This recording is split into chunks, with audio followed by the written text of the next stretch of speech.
SJC-12078, Commonwealth v. Brian E. Gernrich.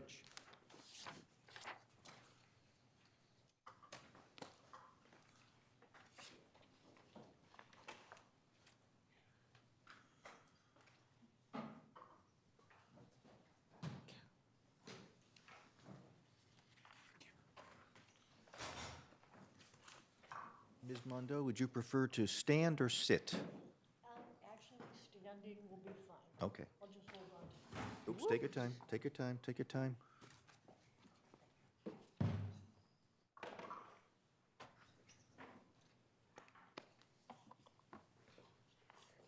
All right, get settled so we don't lose you, but you need to step over as best you can. Thank you so much. Okay, you may Good proceed. morning, Your Honors. May I just begin with a completely unrelated question, but what brings you from Arizona? Well, I have been admitted in Massachusetts. No, I since- appreciate that. I'm just interested in, I do CPCS appeals, and occasionally I get graced with argument, not very frequently, but occasionally. I primarily do federal immigration out of Tucson because we're so close, illegal immigration, because we're so close to the border.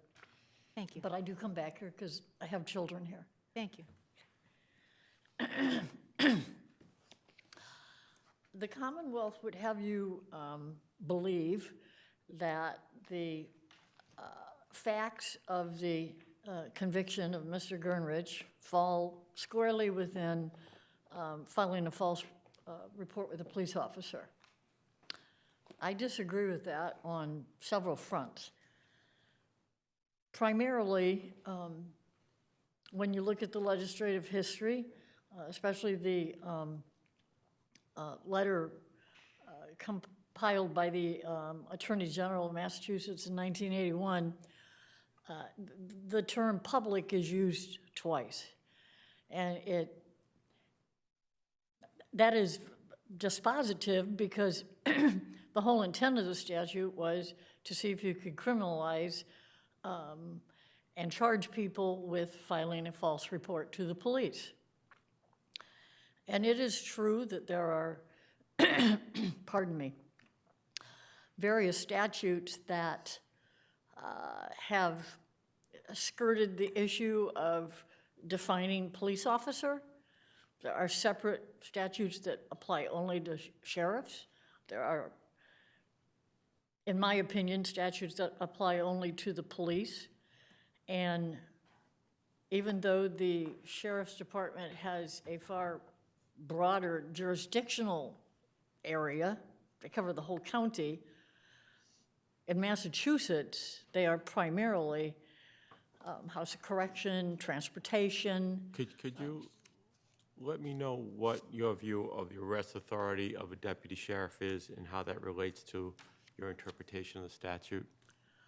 Their direct authority is to, number one, maintain the incarceration. They also have some arrest powers. They're keepers of the peace, historically, shires.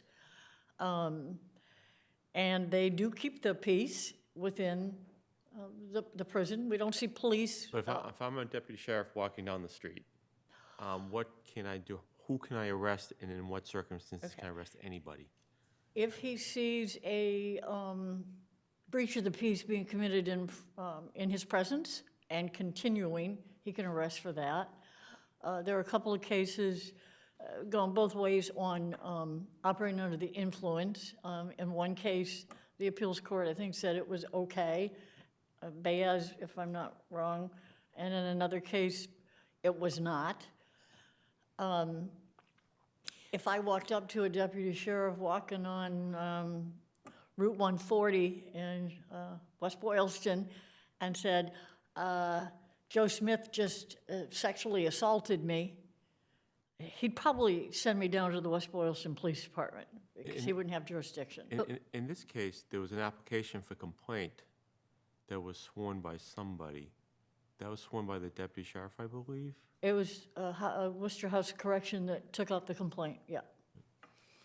The police were never involved in this, in any fashion. And matter of fact, Judge Lecanto, who was a brand-new judge, I've known Judge Lecanto for 20-some years, had a little bit of concern that the police weren't even mentioned.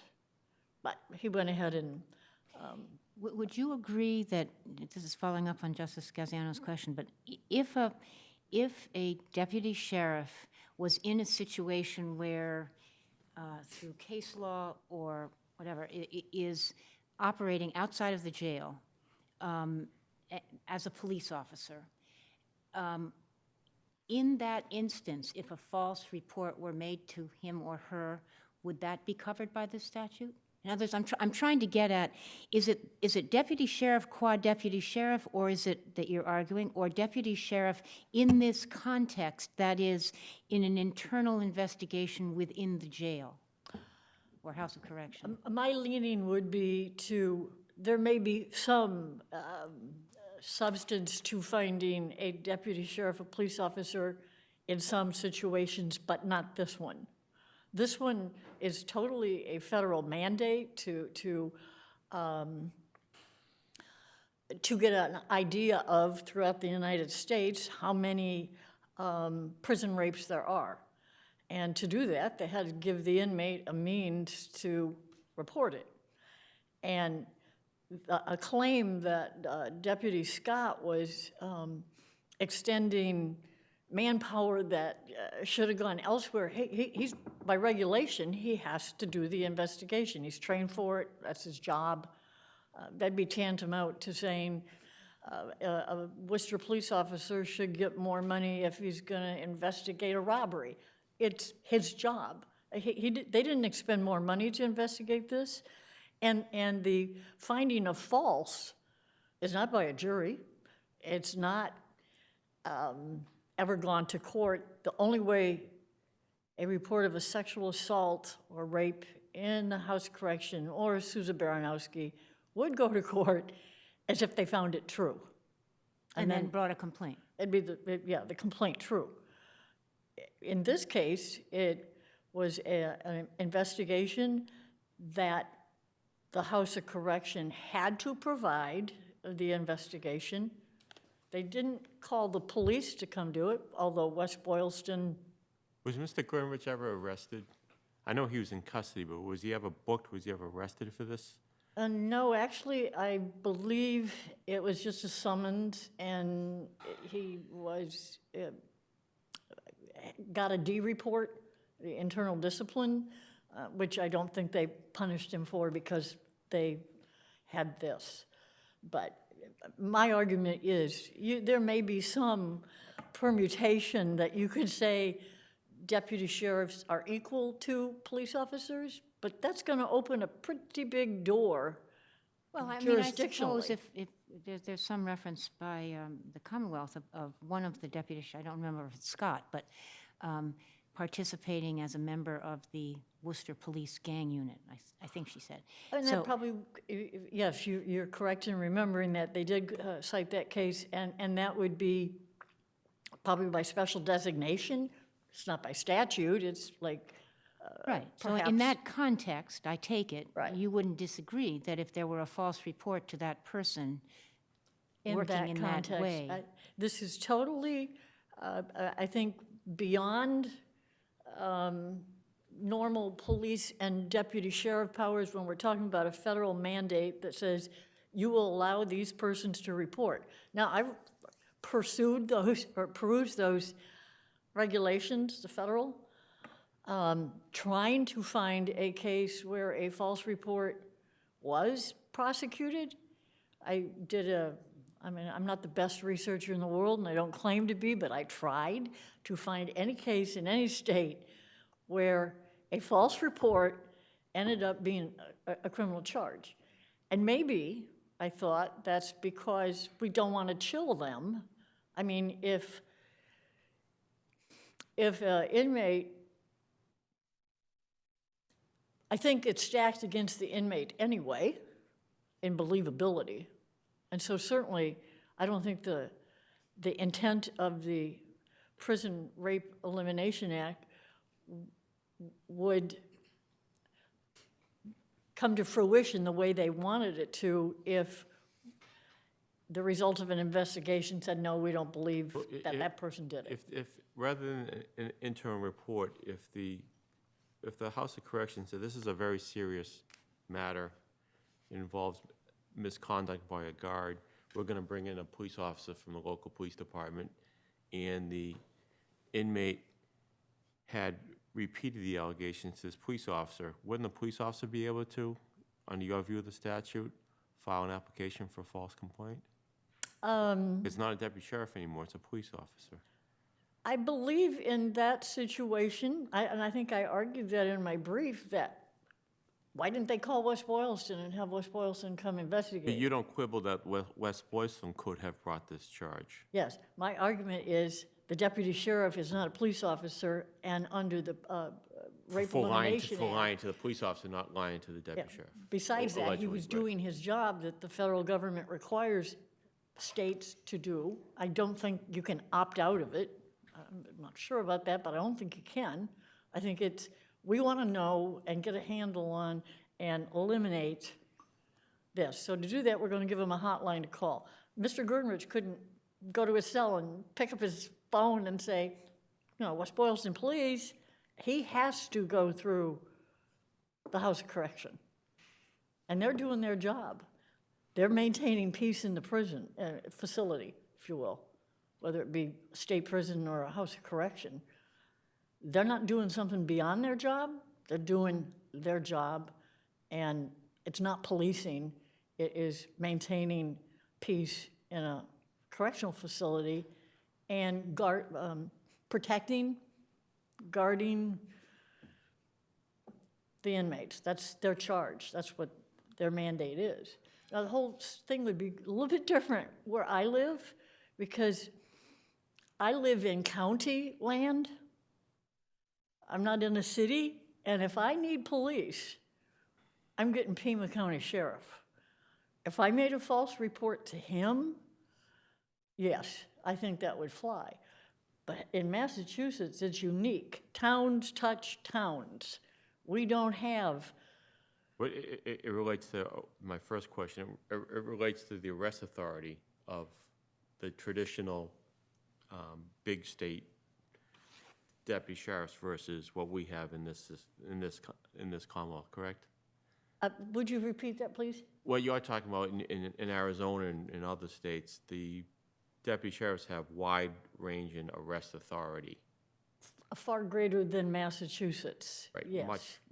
Much more narrow in Massachusetts. Right. Massachusetts has more or less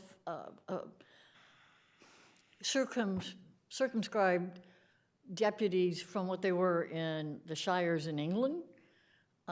Because we touch town to town, we would have overlapping jurisdiction if deputy sheriffs were walking down Main Street in Worcester. I mean, they can do the breach of the peace in front of them. They can serve civil process. They have courtroom duties sometimes, transport. But they're not the police in their own facility. They're deputy sheriffs. And do we have any cases where individuals have challenged arrests by deputy sheriffs, as we do, say, with campus police officers, saying that they're not authorized to do it? Or do we have any cases in which a deputy sheriff has held himself out as a police officer and been disciplined for that? Not off the top of my head, Your Honor, but I do believe that there is a distinct and separate statute for assault and battery on a correctional officer as opposed to police. I'm not so certain that Didn't the defendant challenge the authority of the deputy sheriff? Maybe I'm wrong, but I thought that was the point. It was about the arrest or breach of the peace kind of in thing. Commonwealth is how, yeah, that was one of the cases, Your Honor, that I talked about as far as the operating under the influence. And in that one, I mean, the challenge wasn't successful, but wasn't there a challenge? That's my only point. yes, there was a challenge, and there also was one in Baez, which the deputy sheriff exceeded his authority. So is there anything uniform on it? No, and the Commonwealth notably could not cite any case where the facts of this case, the Prison Rape Elimination Act, or I couldn't even find any case where a report inside the facility was deemed to be to a police officer. Thank you. Thank you. Ms. King, good morning. Good morning, may it please the court. Michelle King, Assistant District Attorney for the Commonwealth. Chapter 269-13A, the statute in question here, makes it a crime to intentionally and knowingly report a false crime to a police officer. While the term police officer is not defined in the statute, this court has an opportunity and certainly should look at a number of other places for definition of police officer. One of those is a plain meaning interpretation of police officer. Sorry, This court- plain meaning? You mean if somebody were to, if a sheriff were to hold himself out as a police officer, you would say that's fine? I'm a police officer? By plain meaning, Your Honor, I mean looking at a dictionary term rather. If you look at just what an ordinary person would think of a police officer as. And if you look at the Black's Law Dictionary definition, if you look at... I mean, wouldn't you, if you were to call a deputy sheriff a police officer, wouldn't you expect the person to correct you and say, actually, I'm a deputy sheriff, I'm not a police officer? I would not expect a deputy sheriff to correct, if you go back to, if you even want to go more basic and say what a member of the public would look at. Do you agree with counsel's definition or explanation of what the arrest authority of a deputy sheriff is? Breaches of peace committed within his or her view? There are a number of ways that you can look at the authority of a deputy sheriff, Your Honor. One of them is the common law definition, and that's the ability to arrest for a misdemeanor breach of the peace that occurs in front of... But right now, today, walking down the street, a deputy sheriff, what can he or she do as far as arrest authority? Exactly. So as I just said, the common law authority for breach of the peace, there are also a number of other statutes that provide the authority to arrest where deputy sheriff has been included under the definition of police officer. So if you look at operating under the influence of alcohol, for example, a police officer is defined broadly for Chapter 90. The definition there is any officer other than an investigator, that's Chapter 90, Section 1. Any officer authorized to make arrests or serve process provided he's in uniform. So anytime a police officer has an opportunity to, or a deputy sheriff can arrest somebody under Chapter 90, which is the general statute for motor vehicles here in the Commonwealth, a deputy sheriff has the authority to arrest somebody. But a deputy sheriff did not have the authority to arrest somebody based on investigation where the deputy sheriff did not observe the breach of the peace.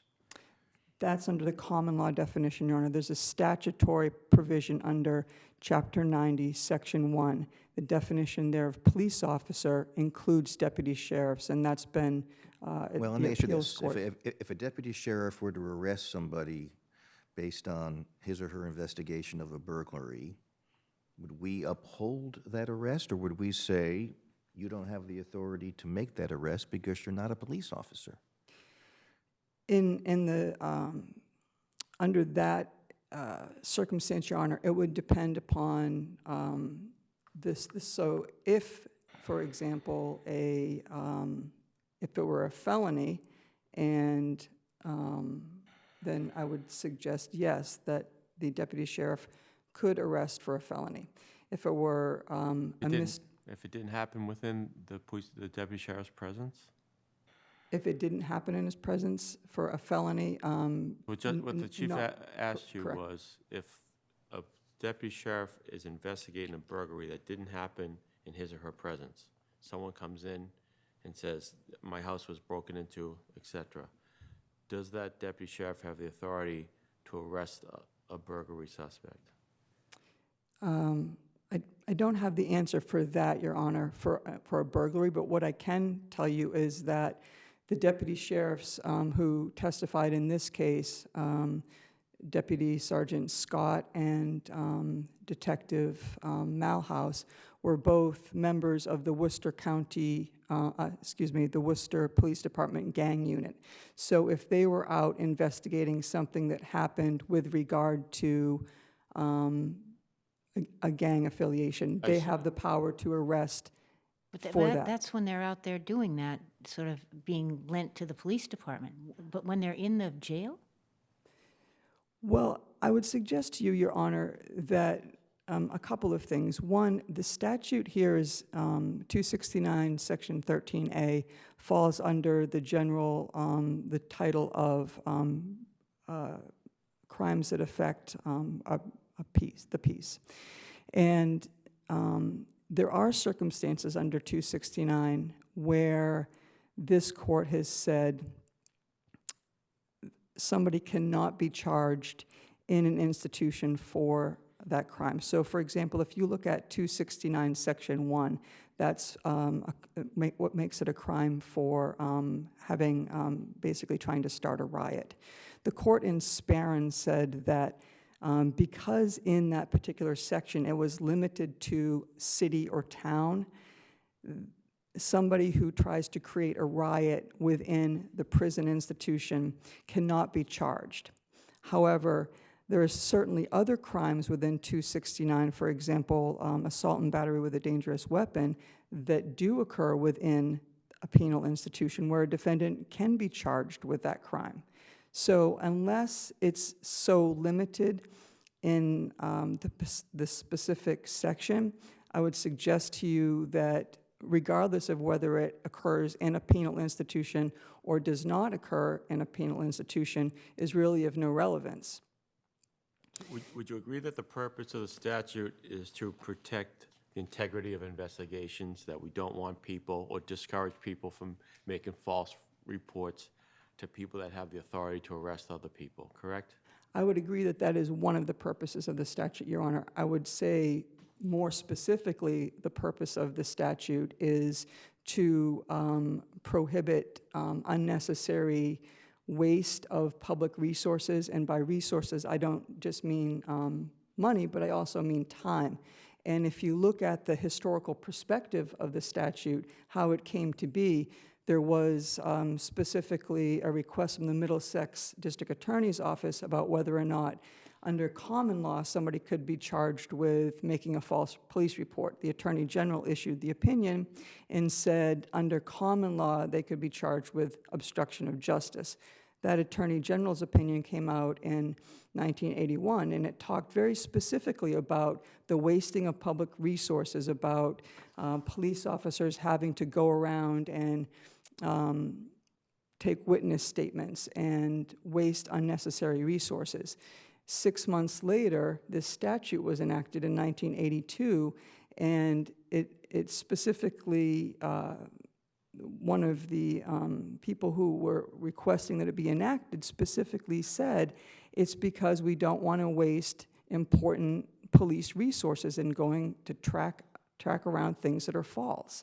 And so I would suggest to you that the main purpose of this is so that police officers don't have to waste their time and their money talking to witnesses, watching videos as they had to in this case. So Detective Sergeant Scott had to watch the video. He had to speak with the defendant. He had to speak with the corrections officer, Dean. He had to speak with inmate Pellerin. He then had to write a report. He had to alert other people about this allegation. And so he wasted a lot of important public resources. So when you talk about the counsel was speaking about this being a public issue. It's not public in the sense that it occurred out on a public street. The public aspect of it is that it's wasting important public resources. And the sheriff's department, just like the police departments, are funded by public resources. And so when you talk about the wasting of expenditures and time and money, that's exactly what this statute was enacted to prevent. But Chapter 26913A just says police officer, correct? It does. And many other statutes, including the one you referenced, the Chapter 90 statute that has to do with motor vehicles, has an expansive definition of police officer, correct? Indeed, Your Honor. And then some other statutes say just police officers, and some other statutes list police officers, deputy sheriffs, and many other positions. So the fact that the legislature in this section only listed police officers, should we take something from that? I would suggest to you not, Your Honor. There are a number of other statutes that do not give a definition of police officer. For example, if you look at 26832B, which is the resisting arrest statute, police officer is not defined within that statute. In fact, the only, if you look at the jury instructions for that crime, it says a police officer who is in uniform, but it does not further define police officer. If you look at 26513D, that's the statute. Are there cases under 32B where a deputy sheriff has been the police officer and a prisoner has been the defendant? I looked extensively, Your Honor, and I am a pretty good researcher, and I didn't come across any cases. I certainly would have cited it if I did. I searched every which way that I could to try to find a case like that. Could I ask you, please, Sorry, go ahead. does it make a difference that there is a way to punish the act that the defendant is alleged to have committed within the correction system, that the DOC could give him a D report, segregation unit, or whatever the punishment is, but in the public, there isn't any way to have a check on this kind of conduct. So does that matter in how the statute should be interpreted, whether we should say a police officer includes a corrections officer? Because, you know, they've got a way to deal with that a police officer on the streets of Boston can't write a D report. So I'm just wondering, as the understanding the purpose and reach of the statute, does that matter, do you think?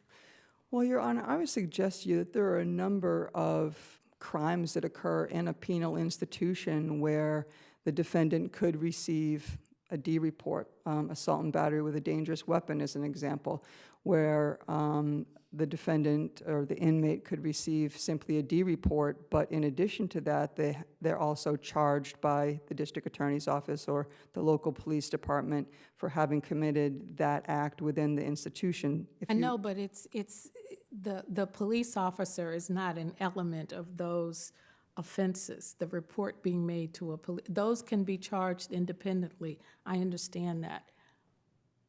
I would suggest to you that it does not make a difference, Your Honor. The purpose of this statute, again, is to broadly prevent the waste of important public resources, and the fact that it takes place in an institution or in the prison environment where those resources that are being wasted are from the sheriff's office as opposed to resources that may be wasted by a city police department.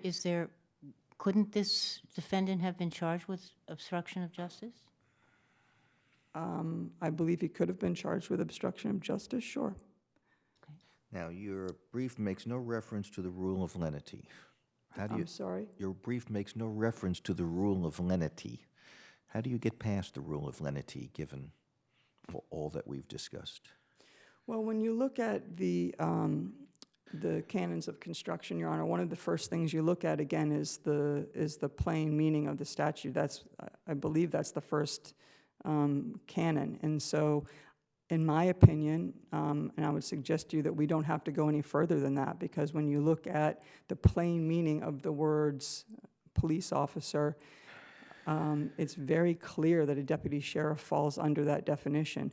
If you look at just the definition from Black's Law Dictionary, a law enforcement officer responsible for preserving the public order, promoting public safety, and preventing and detecting crime. Certainly, a deputy sheriff falls under that. If you look under Merriam-Webster, police officer. And do you agree with the inverse? That is, that if we do not agree with you that it is clear that a deputy sheriff is a police officer, the rule of lenity would mean you lose? I'm not, to be honest, Your Honor, I'm not sure that I understand the rule of lenity enough to concede that point. Okay, thank you. Thank you.